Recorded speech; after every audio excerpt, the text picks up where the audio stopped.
Dapatkan informasi dan update terkini seputar dunia investasi dan pasar Indonesia bersama Inspirator Investasi Indonesia, Ryan Filbert, dalam Analisa Pasar Indonesia. Halo semuanya Smart Listener dan juga sahabat Sonora dimanapun Anda berada, kembali di Analisa Pasar pada hari Rabu, yaitu tanggal 29 April tahun 2020. Masih bersama saya Ryan Filbert. Terima kasih Anda yang mendengarkan selalu untuk Analisa Pasar.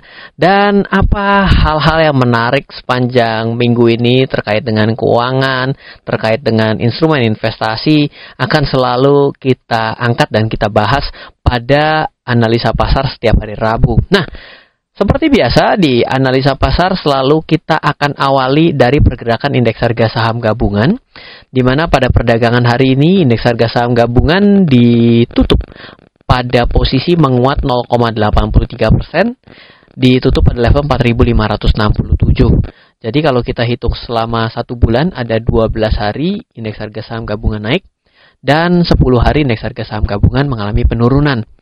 Untuk gerakan 1 minggu, maka jadi ngepas nih seperti apa yang saya bicarakan di webinar lagi. Ngomongnya jadi webinar sih, karena dari tadi pagi nih saya diundang untuk webinar terus.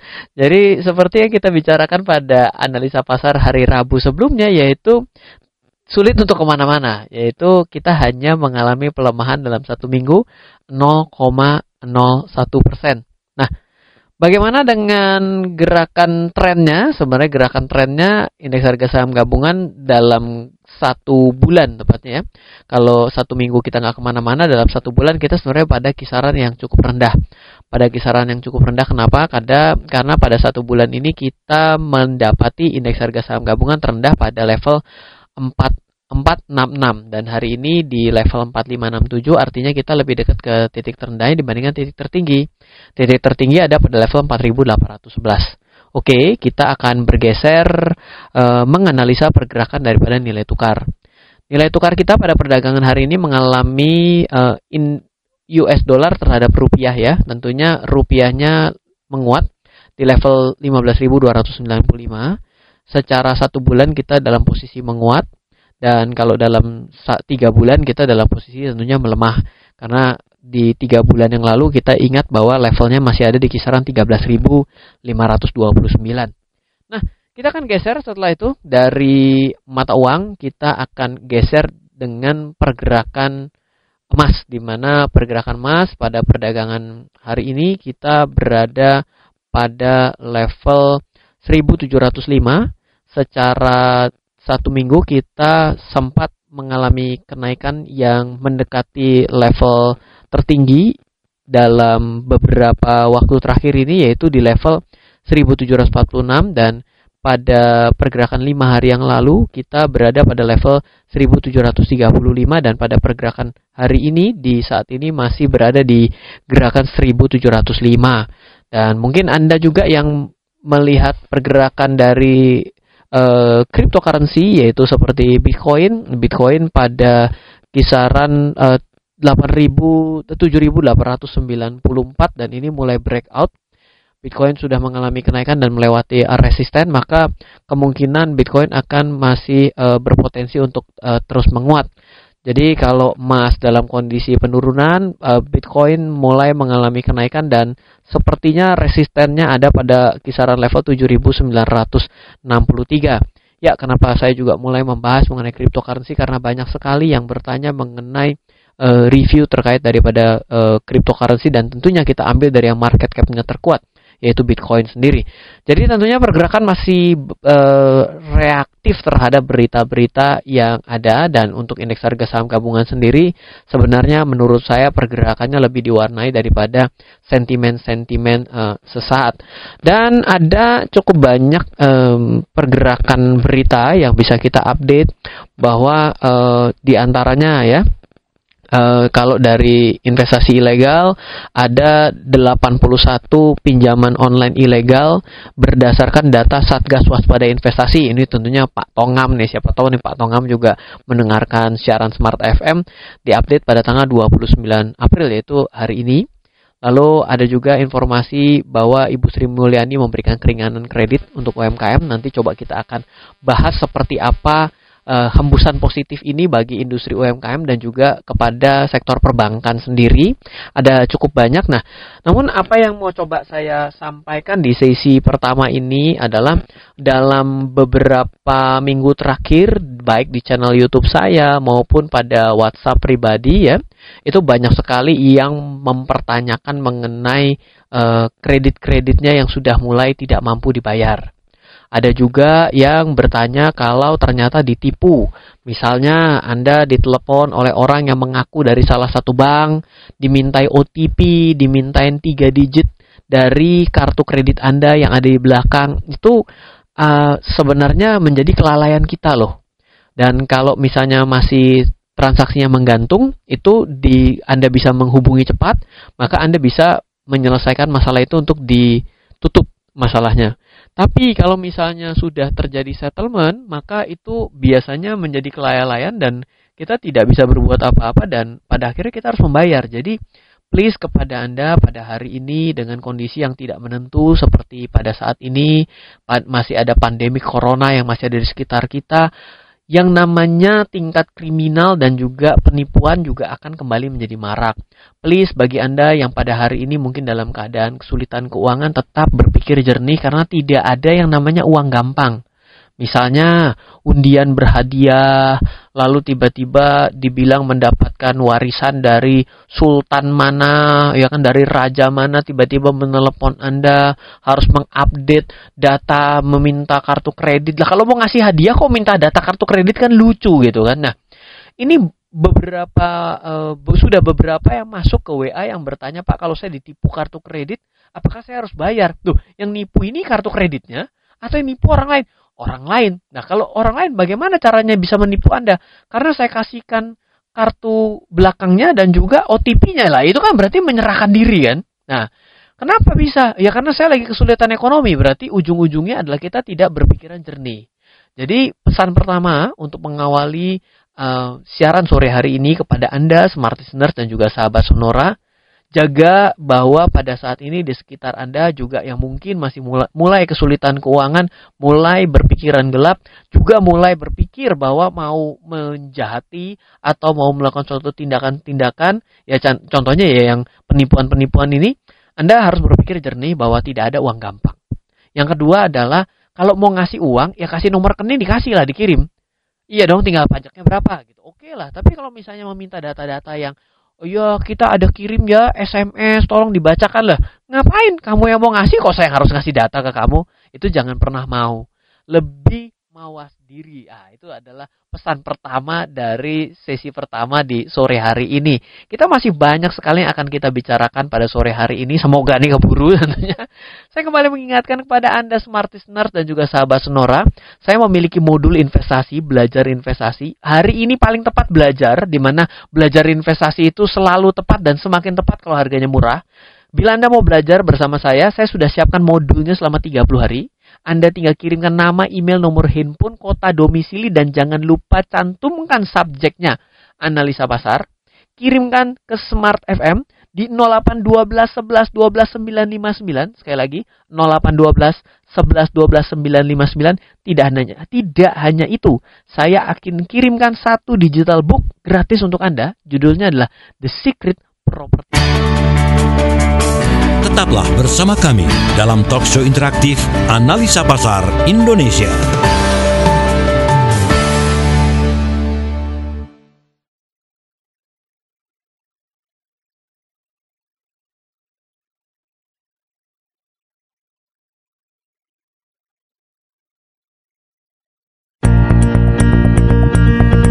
Kembali Anda ikuti talkshow interaktif bersama Ryan Filbert dalam Analisa Pasar Indonesia. Kita lanjut di sesi kedua kepada Anda smart listeners dan juga sahabat Sonora yang baru saja bergabung. Selamat bergabung, Anda ada di siaran sore Smart FM setiap hari Rabu bersama saya Ryan Filbert.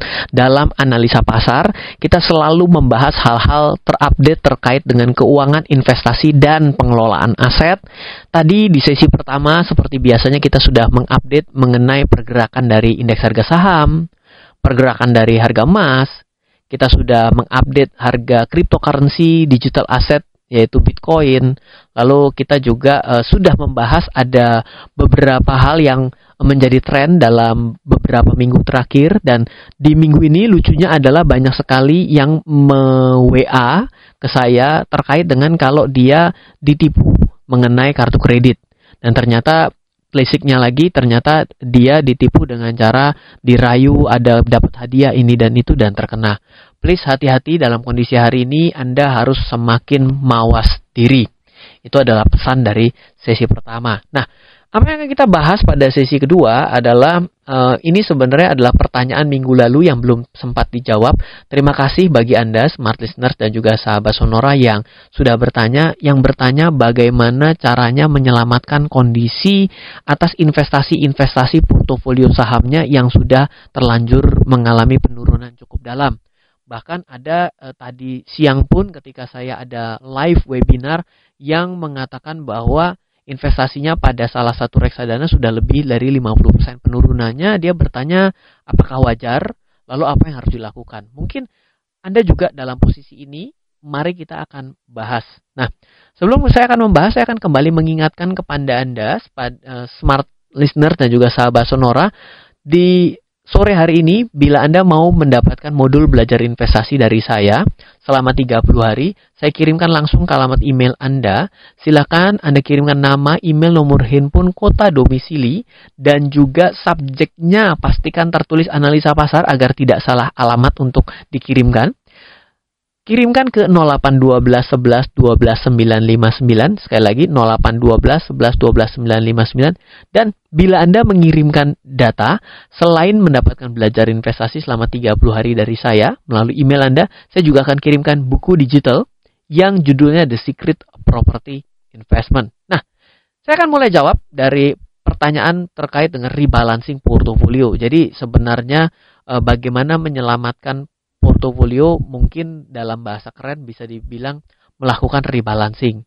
Nah, kita harus mengetahui pertama dalam kondisi pada saat ini, kalau kita coba lihat ya, dalam 1 tahun pergerakan indeks harga saham gabungan di Bursa Efek Indonesia itu sebentar, seperti biasa kalau dipencet malah error, sudah mengalami penurunan dalam 1 tahun adalah 29,5%.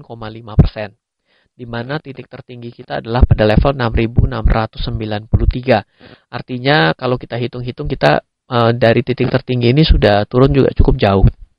Dan mulai ada angka 30% kemungkinan besar untuk yang berinvestasi ya kurang lebih akan jatuh di lebih ataupun jatuh kurang dari nilai 1 tahun itu. Nah, jadi apa yang harus kita lakukan ketika kita dalam kondisi memegang portofolio yang rugi? Step pertama, Anda bandingkan dengan pesaing-pesaingnya. Misal, Anda memegang saham consumer atau Anda memegang reksadana saham. Anda cek dalam secara keseluruhan reksadana saham, Anda kira-kira berada di mana?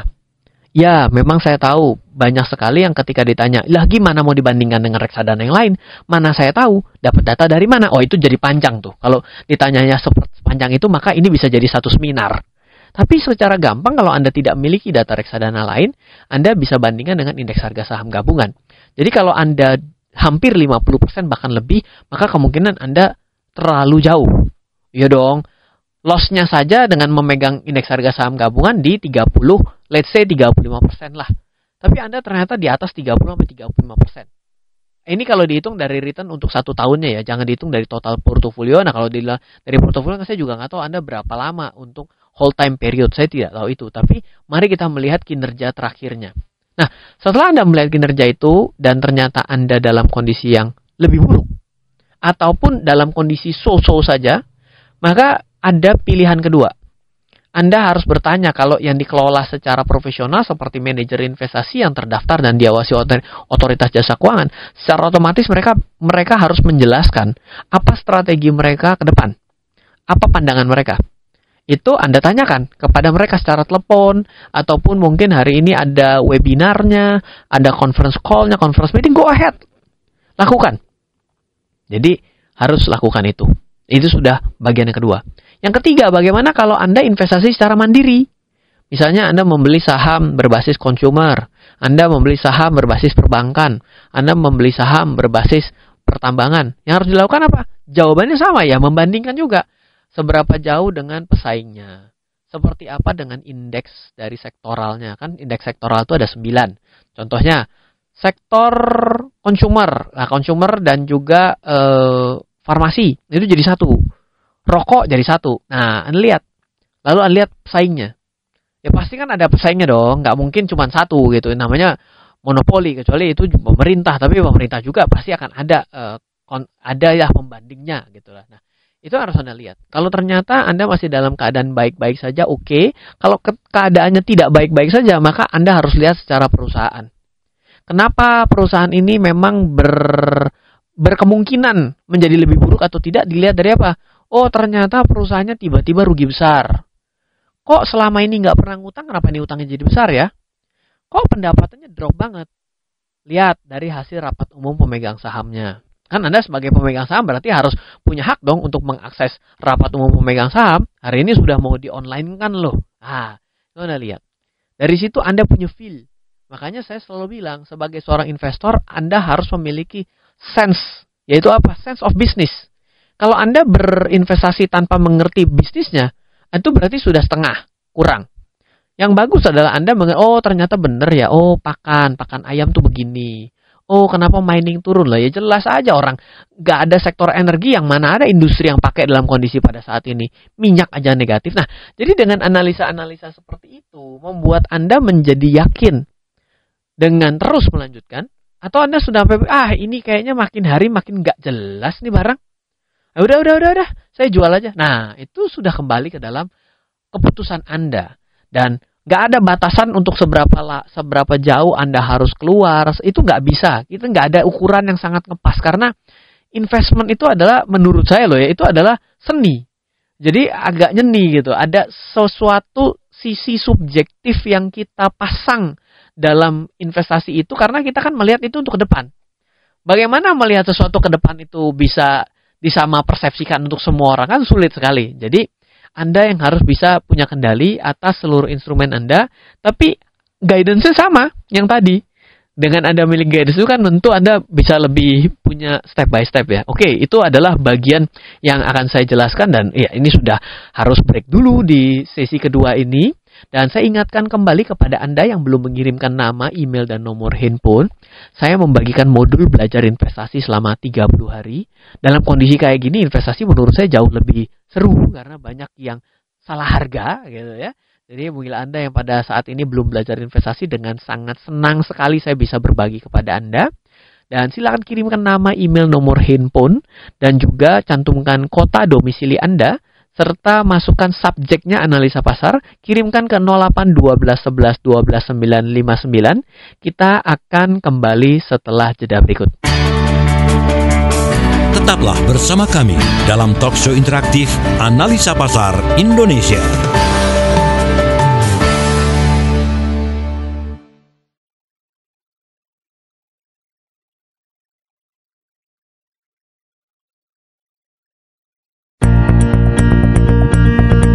Kembali Anda ikuti talkshow interaktif bersama Ryan Filbert dalam Analisa Pasar Indonesia. Halo Smart Listener dan juga sahabat Sonora, kita ada di Analisa Pasar setiap hari Rabu di sesi ketiga. Selamat yang baru saja bergabung, selamat bergabung, dan yang sudah gabung dari tadi, selamat bergabung kembali tentunya.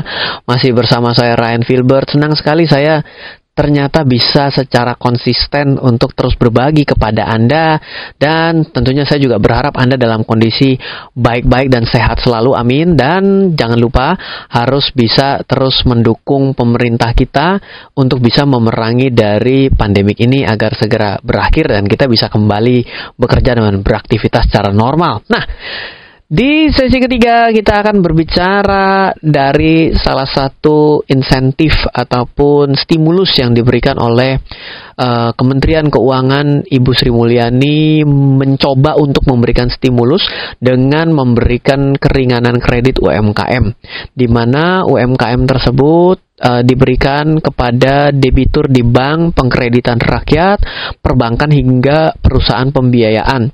Dan ada yang diatur juga dengan jumlah pinjamannya, di mana kalau jumlah pinjaman di bawah 500 juta atau setara dengan usaha kredit usaha rakyat KUR, di mana KUR ini mulai digalakkan dari tahun 2017 bila saya tidak salah ya, maka akan mendapatkan fasilitas keringanan pembayaran bunga sebesar 6% untuk 3 bulan pertama.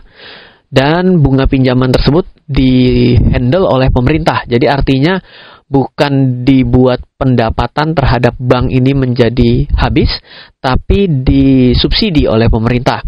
Ini menjadi suatu hal critical point yang baik sekali, karena kalau tidak, si perbankan ini yang harus bingung bagaimana caranya, gitu ya. Sementara 3 bulan berikut bunga yang ditanggung oleh pemerintah hanya sebesar 3%, artinya sudah mulai berbagi risiko dengan si industri keuangannya sendiri.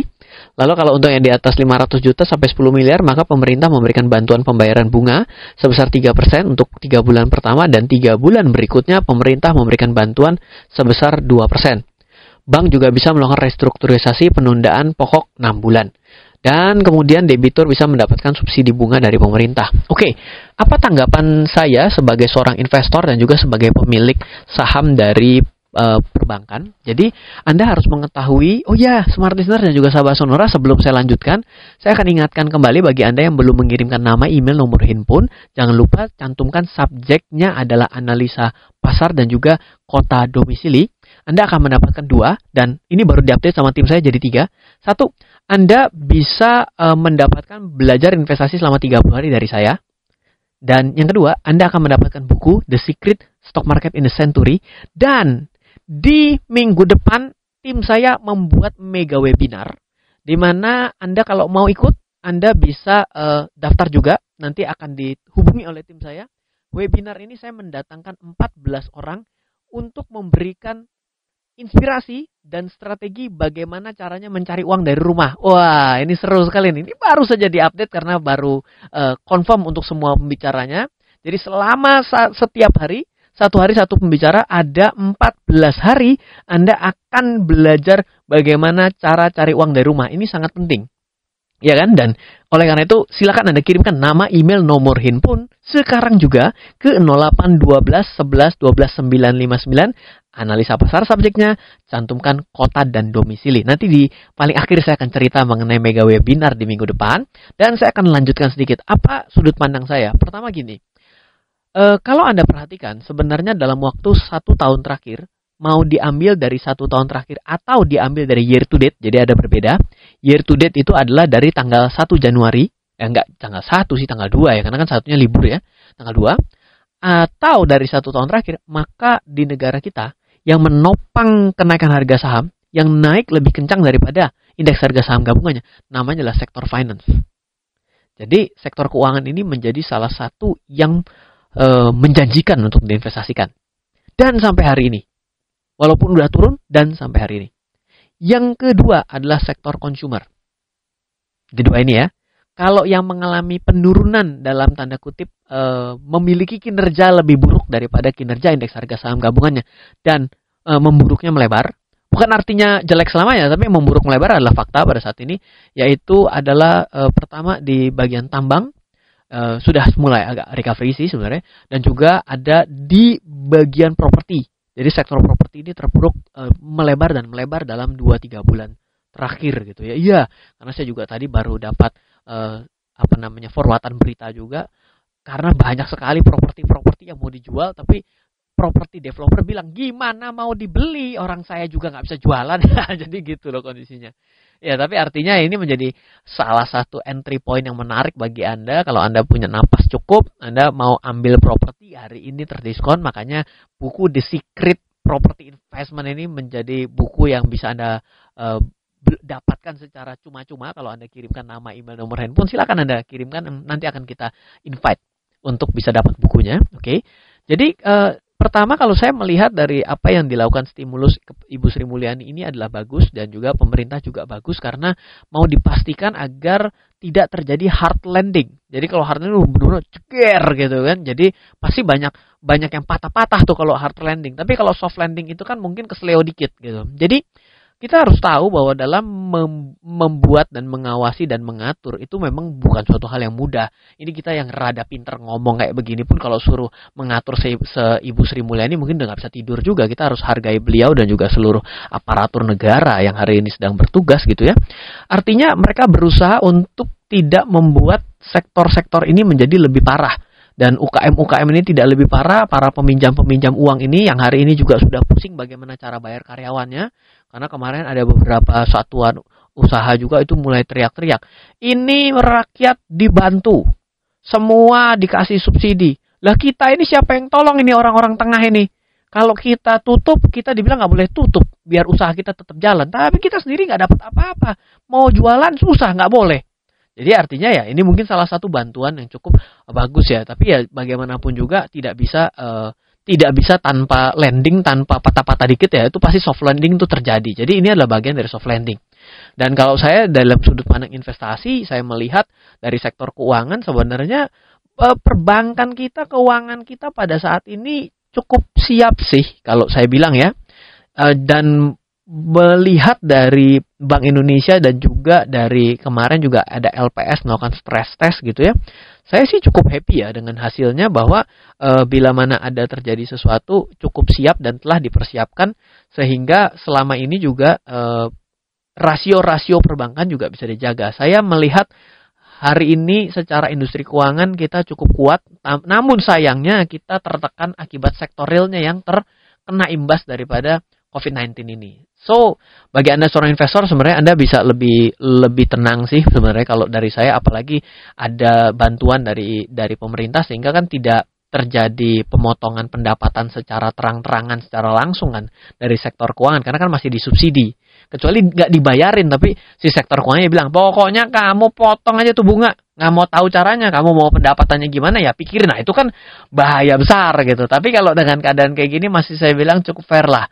Pemerintah berkorban dengan menggeser-geser anggaran ya itulah ya balik lagi terakhir. Kalau pemerintah geser-geser anggaran, kita juga sebagai warga negara ikutan bayar pajak nggak? Nah, itu kan jadi balik lagi ke kita ya. Anyway, kira-kira menurut saya masih cukup baik lah. Tone-nya cukup positif dengan apa yang disampaikan oleh Ibu Sri Mulyani terkait dengan relaksasi itu. Oke, kita akan lanjut di sesi keempat. Anda mungkin mau dengar ada apa saja dari mega webinar sebanyak 14 orang yang berhasil saya kumpulkan. Dan asal Anda tahu, bocorannya adalah seluruh pendapatan dari webinar tersebut, Anda cuma ikut 100.000, tapi itu didonasikan full dari seluruh pembicara untuk APD dan juga pembelian masker bagi teman-teman dokter kita yang ada di daerah. Mari bantu dan kita akan bahas di sesi keempat. Tetaplah bersama kami dalam talkshow interaktif Analisa Pasar Indonesia.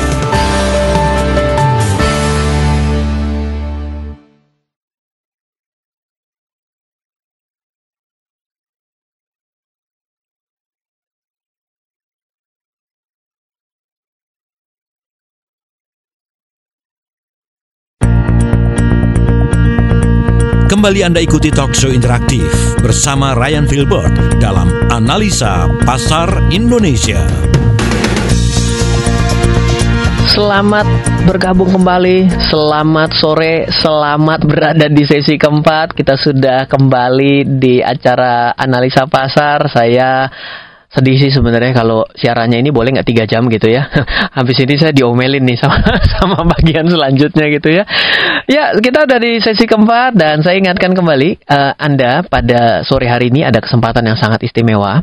Di minggu depan selama 14 hari, 14 pembicara mau mendonasikan untuk tiket seminarnya hanya 100.000 dan ini bentuknya adalah live webinar di mana 14 pembicara ini adalah orang-orang yang menurut saya sangat kredibel. Mungkin ada satu senior saya yang benar-benar saya hormati karena beliau ini adalah financial planner independen pertama di Indonesia, namanya Bapak Safir Sendu. Ada juga yang jago sekali dalam menjual, bagaimana cara menjualan di Facebook, modalnya RP0, yaitu dari Pak Yehezkiel Zebua. Lalu juga tentunya ada dari saya mau cerita bagaimana caranya saya mendapatkan uang ratusan juta cuma hanya dengan mengetik saja, yaitu dari bagaimana cara mendapatkan royalti buku yang maksimal.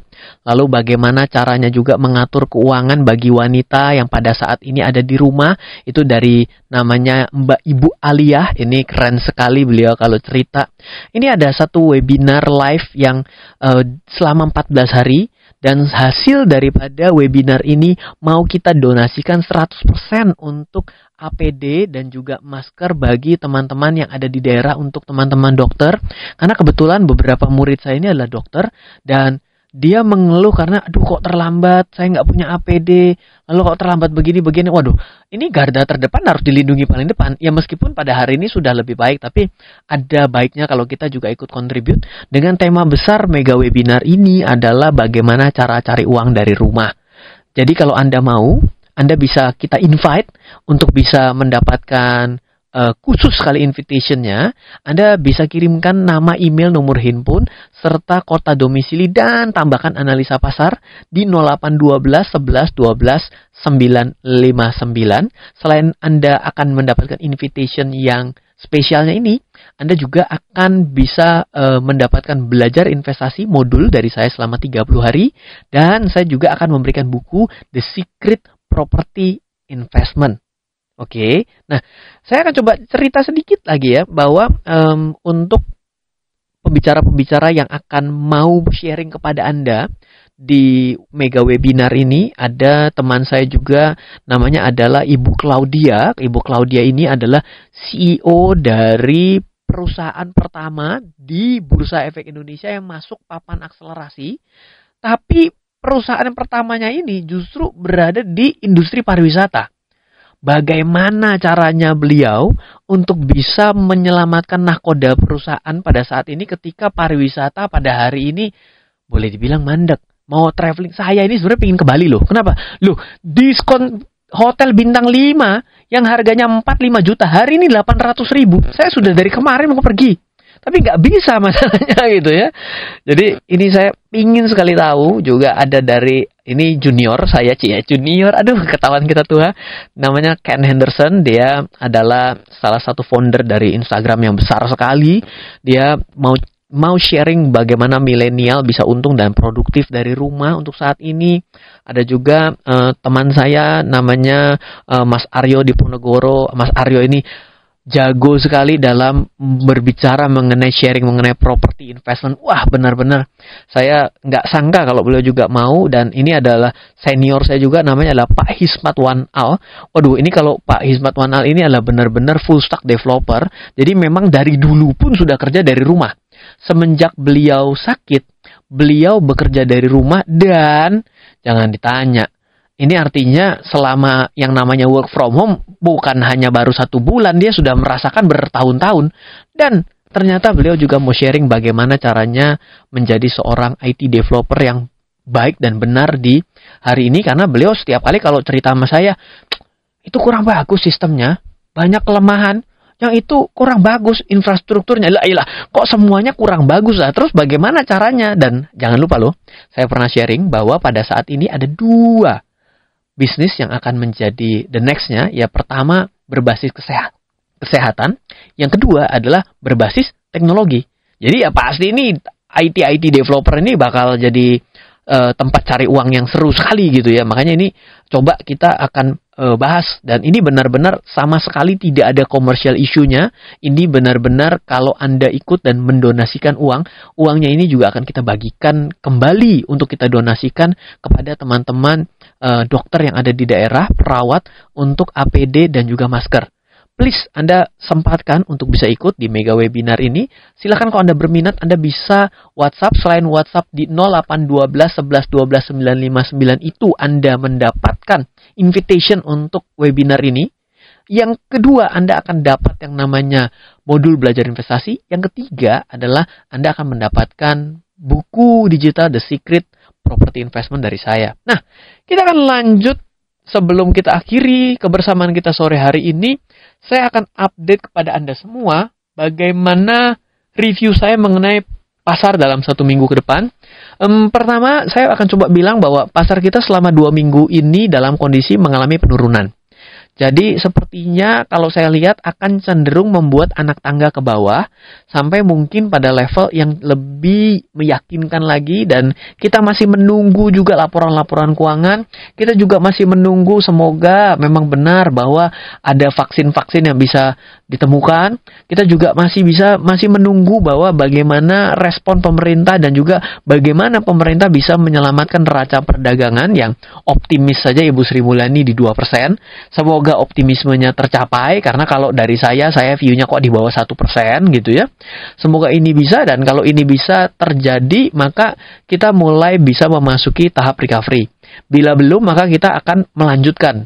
Kalau misalnya pandemiknya belum selesai, ini yang masih menjadi masalah. Seberapa kuat Anda bisa bertahan di rumah tapi tetap punya uang. Oleh karena itu, tetap sehat, tetap cari lingkungan yang positif. Jangan lupa, namanya pun Smart FM, ini udah tempat paling benar Anda untuk belajar dan juga mencari informasi. Ya, itu saja dulu untuk kebersamaan kita di sore hari ini. Dari saya Ryan Filbert dan juga seluruh tim Smart FM yang bertugas. Kita undur diri dulu, dan sekali lagi saya ucapkan salam investasi untuk Indonesia. Baru saja Anda simak ulasan mengenai pasar Indonesia dan berbagai peluang di dalamnya dalam talk show Analisa Pasar Indonesia bersama Inspirator Investasi Indonesia, Ryan Filbert. Sukses untuk bisnis Anda. Terima kasih dan sampai jumpa.